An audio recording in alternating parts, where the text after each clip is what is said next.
আমি কি জানতে পারি তুমি সেহরির সময় কেন গোসল করলা? আমার ইচ্ছা হয়েছে তাই। না, তোমার ইচ্ছা হয়েছিল তাই তুমি পারো না। এ কেমন স্বাধীন দেশ যেখানে একটা মানুষ স্বতঃস্ফূর্তভাবে গোসল করতে পারবে না?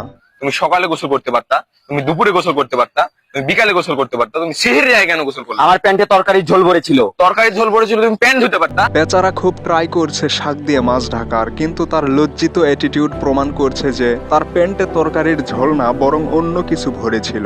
তুমি গোসল করলা কেন? না মানে কি? একটা মানুষের প্যান্টে কিছু ভরুক আর নাই ভরুক, তার ইচ্ছে হয়েছে গোসল করেছে, এখানে তাকে এমন রিমান্ডে নেওয়ার কি প্রয়োজন? থ্যাঙ্কস। তো হ্যালো গাইস, বিনোদনমূলক ভিডিও সিরিজের আরো একটি নতুন পর্বে আপনাদেরকে স্বাগতম।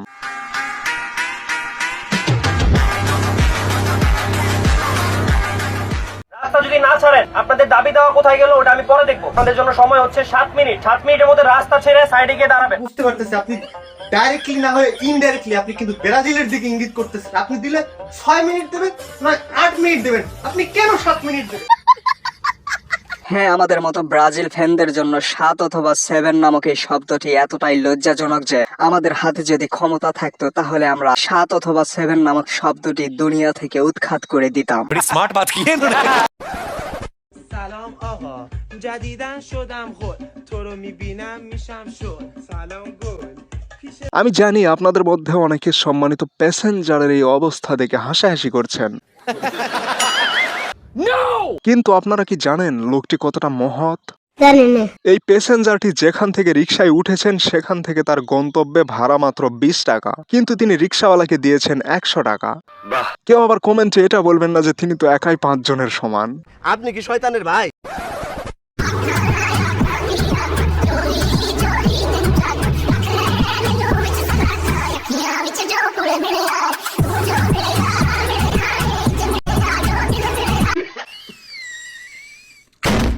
আমি জানি যে আমি একজন খারাপ মানুষ, তবে এতটা খারাপ না যে রোজার মাসে আপনাদেরকে মহিলা মানুষের কোনো ফ্যাশন শো দেখাবো।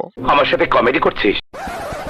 নারী স্বাধীনতা ও আন্দোলনের সভাপতি আমার বান্ধবীকে যখন কেউ বলে, এই মহিলা আপনি কোথায় যাবেন, আমি জেনে মনায় হেনে যাই আন্নে কবার কেরা আমার যে সুম জেনে মন ধরে হেনে যামু আমার পাপাই আমার জীবনে মন হুস করা আন্নে হুস করবার কেরা মাই লাইফ মাই রুল। বুঝলাম যে আপনি নারী স্বাধীনতা ও উন্নয়নে সচেষ্ট, কিন্তু আপনি যদি ড্রাইভারকে আপনার গন্তব্য সম্পর্কে না জানান তাহলে তিনি আপনাকে কোথায় নামিয়ে দিবেন? ওয়েমেন। এক চর মারলে 2 চর মারার জন্য জায়গা থাকবে না, সেই পোলার অ্যাটিটিউড দেখুন। আর মাথাটা গরম কত একবার বাইরে মন্দির পুত তুমি গালাগালি করো আমি আমার ভিডিও দেব দোকানের আমি কেন জানোস তুমি যাই যেমন রেডি হও। আমি জানতে চাই না যে এখানে আসলে দোষটা কার, তবে একজন মুরব্বী মানুষের সাথে তোর এমন আচরণ করা উচিত হয়নি। ঠিক বলেছো। আর বাঙালি পারেও বটে, রাস্তার কোনো টোকায় যদি গ্যাঞ্জাম করে সেখানে নাম হয় ছাত্র জনতার। রোজা আছেন ভাই? একজন প্রাপ্তবয়স্ক মুসলিম রমজান মাসে রোজা থাকবো না, এটা কিভাবে সম্ভব? কি শোভা! ভাই, রাজনীতিবিদদের মতো এমন ঘুরিয়ে পেঁচিয়ে কথা বলা কবে থেকে শিখলেন? কি বলছিস তুই? আপনাকে জিজ্ঞেস করা হয়েছে আপনি রোজা আছেন কিনা, আপনি এক কথায় উত্তর দেন হ্যাঁ অথবা না। ও আচ্ছা, আমি তো ভুলেই গেছি আপনিও তো এখন একজন রাজনৈতিক ব্যক্তিত্ব। তো গাইজ, ভিডিওটি শুধুমাত্র আপনাদের বিনোদনের জন্য বানানো হয়েছে, so don't take it seriously. তো আমাদের আজকের ভিডিওটি এ পর্যন্তই। ভিডিওটি ভালো লাগলে বন্ধুদের সাথে শেয়ার করুন, চ্যানেলটি সাবস্ক্রাইব করুন, আর ভিডিওটি লাস্ট পর্যন্ত দেখার জন্য I love you so much from the deepest corner of my heart. তুমি বিকালে গোসল করতে পারতা, তুমি সেহরি আয় কেন গোসল করলা? আমার প্যান্টে তরকারির ঝোল ভরেছিল। আমার পাপাই আমার জীবনে মন হুস করা আন্নে হুস করবার কেরা মাই লাইফ মাই রুল। একজন প্রাপ্তবয়স্ক মুসলিম রমজান মাসে রোজা থাকবো না, এটা কিভাবে সম্ভব?